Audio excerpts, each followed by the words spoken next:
Breaking news, extremely dangerous winds in Southern California are sparking wildfires. Already, we are seeing fires begin to erupt. This huge fire, 700 acres plus. Breaking news out of Los Angeles, and that's because the city is under a state of emergency. Tonight, panic in the Pacific Palisades.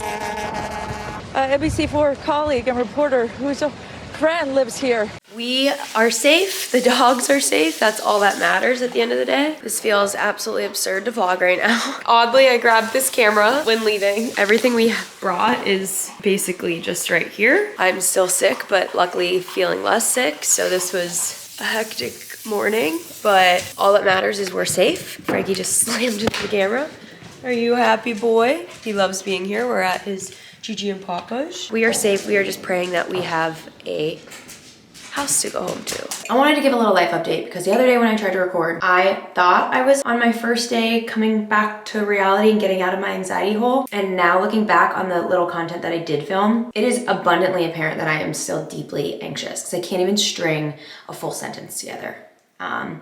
Let's see some of it. I have decided that today is a day that I pick myself back up and like get out of my anxiety paralysis and try to be a little bit productive. This last week has been a lot, to say the least. I think all of us in LA are just feeling a lot of different emotions, but I have been just so not surprised, but proud and impressed how our city and our communities have come together. I think LA gets a bad rep sometimes, and I never liked that. Instantly alarm bells go off when I meet someone and they have only horrible things to say about LA. I really think LA is a mirror and it projects back to you yourself. I don't know, I think LA is incredible, and this is just proving how strong our communities are. Full transparency, I have just been stuck in my anxiety. My manager and I had been talking about how to help and how to use our contacts with so many brands to do good, and we were trying to put something together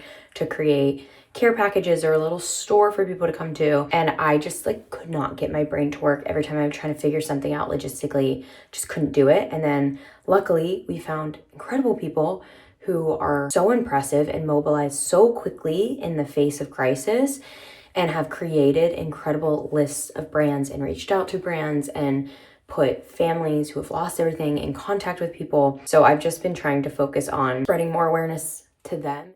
So yeah, as you may be able to notice today, I am feeling a lot better. In a little bit more of exciting news, we have started our next round of fertility treatments. We weren't sure if we were gonna do it at this time. We already took the holidays off to just have a break, be with our families, enjoy life. We were gonna get started in January once my period started, and it just unfortunately coincided with one of the most stressful times in our lives. So we were really debating on what we do, and luckily my period ended up being really late, which doesn't ever really happen to me, but I think with the stress, my body was just like, So we had a little time to like decompress and think about it, and we decided to move forward. I had my first appointment for this round yesterday, started the shots, nice intramuscular injections right in the booty. Look at all these syringes.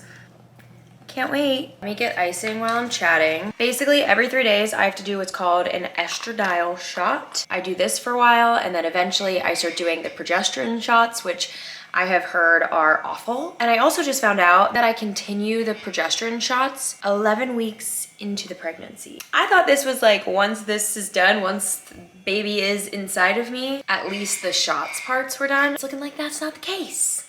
Immediately stressed again. We're not sure about the dosage because she said there's gonna be some in the needle, so make sure before you take the needle out, you pull down to keep it in the vial, but then it makes it the wrong amount. Like, look, this is exactly. I don't wanna do this. You're okay, then. We got this. I hate this. To remove any air bubbles in the syringe, action is complete. All right, brother. Just do it. I love you. I love you.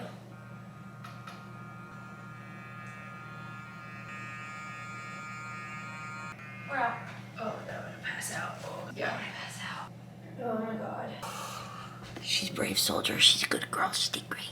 almost passed out, but Proud of her and we love her. You know, we're making a baby. I don't know how to turn this thing off. we're not gonna do those standing anymore. I just felt like I was standing there for 10 minutes. It was probably 30 seconds, maybe, but that's a long time to have a needle in your butt. I'm really scared of shots. So like, this isn't a normal reaction. It's not bad. It didn't hurt at all. Let me clarify that for anyone who I'm freaking out so bad. I don't like things in me. Like, that's why the shots freak me out. Blood work freaks me out. It's not the pain. It's not the needle like going in my body. It's the needle staying in my body. So it was just like in there for a long time, to the point where Taryn was talking to me and being like, okay, this is taking longer, blah, blah. And I was like, my ears started ringing. I started being like, I'm gonna pass out.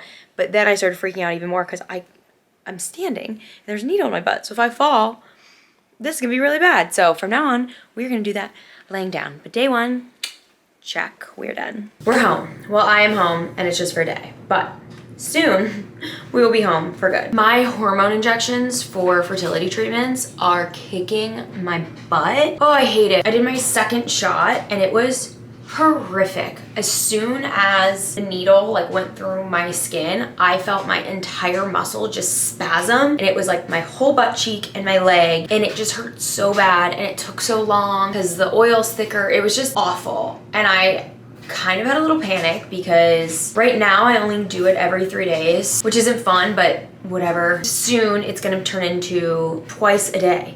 So I don't like that. I don't like it at all. And if I don't get pregnant on the transfer, I just have to do it all over again. I feel like that's a side of fertility that people just don't explain well. It's so taxing. And I'm pumped full of hormones. So I'm like depressed and moody and irritable and just so uncomfortable. Like, I don't feel good physically, mentally, everything. It's one of those situations where a little spilled milk makes you want to cry, but it's actually like, oh, I have to do this very invasive thing and I don't want to do it anymore. And I hate shots. Like, I'm not good at it. So I'm just feeling overwhelmed. The other day, as soon as Taryn finished the shot, I just started sobbing. I was like, I can't do this. I'm so drained. I don't know. Anyone going through fertility treatments, God, my heart goes out to you, because this is not for the weak. Not for the weak. I also really wish I knew all of the details before making certain decisions. I don't actually think it would have changed anything, but I would have liked to know that I made the decision with all the knowledge. And I'm sure a lot of people are like, well, why didn't you research it or look into it more? I thought I had. One, every doctor and clinic does it very differently, but it's just confusing. You don't know what you don't know until you know it, I guess. If that makes sense. As I've shared, I'm doing RIVF, which is reciprocal IVF, meaning that my wife's embryos will be the ones that I implant into me first for our first baby. And then I did egg retrieval and also made embryos, so I will do basically the same thing for our second baby, but it will be the embryos that I made. And it just makes me question, would I have tried IUI first if I knew this was so intense? The logic behind it all was, for our first child, it'll be really special for Taryn and I to both be involved physically in the process. And I love it, and I'm excited, and once it all works out, I'm gonna be so glad we did it that way. But in that moment, I was making that decision off of just how wonderful that is to be able to do. And then I had to do egg retrieval to make embryos as well, because I'm already 33, almost 34. And once we're ready for a second kid, I didn't wanna have issues of getting pregnant because my eggs are older. So it just made sense to go through that process. But now I'm kind of like, was it smarter if I did IUI first? Just tried, because it's way less invasive, way less of a daunting, draining process, less injections, less work, less money. And another argument against IUI is a lot of people I know who have done it do it like 5 times, spend just as much, if not more, than they do on IVF, and then still have to do IVF because the statistics of it actually working are lower than IVF. I think I'm in a low state and I'm just emotional and drained. So part of me is just thinking, I should have just done IUI. And yeah, it wouldn't be Taryn's egg, but oh well. And we could do that for our second baby. And I could just like go through pregnancy in a little bit of an easier way and not have like all this buildup. And then for the second baby, deal with all the IVF stuff. I don't know. I know I don't have regrets. Well, I guess I don't know that. I'm glad that we are doing it this way, and I know that I will be once it's all said and done. I'm just over it. I'm really over it, and I want to be honest with you guys. This is a lot, and I'm just so scared if it doesn't work this time that I'm gonna be like, that was for nothing. I did all of those shots, and I was so miserable and depressed, and I have no baby to show for it. I'm also never like a jealous person when it comes to other people succeeding. Your wins do not take mine away. It's not a competition. There's enough to go around. It never bothers me. I actually get really inspired by it usually. Like, I love seeing people thriving. It makes me be like, yes, I'm seeing that, so then I'm gonna attract that too. I don't really get like envious, but every time I see somebody, a straight couple who has not gone through IVF, posting about fertility and getting pregnant, I'm like a little bit of a dagger to the heart that it's just so easy. And I know that's not true. A lot of straight couples go through a lot of fertility issues. So it's not specifically straight people, but if you're not straight, then you have to go through this, I guess is more the point. And it's just been like, oh, I hope you really, really appreciate, and there's no way you could know. I couldn't know how intense this process was before I went through it. But I really hope that they see content like this and are like, wow, I'm so lucky that the hardest part is being pregnant. That sounded really mean to straight couples. Again, I have friends who have fertility issues. It's not just straight couples. It's like non-fertility issue people. But not a single queer person doesn't have that, so.